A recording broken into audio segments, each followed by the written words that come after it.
Emirundi mingi abakulu mu Ministry evunaanyizibwa ku nguudo bazze beemulugunya ku bantu ababba obupande okuli obubonero obulungamya abagoba b'ebidduka nga bali ku nguudo. Kabale y'emu ku distulikiti awabadde omuze gw'okubba obupande buno.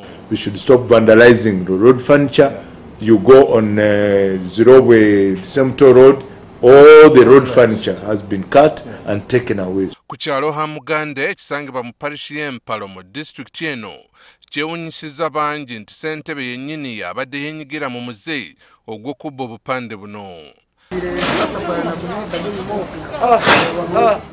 Robert Byamukama abatuuze bakulembera be bamulonkomye eri poliisi. Who was arrested during an operation after tip-off when people had cited some of these items in his workplace.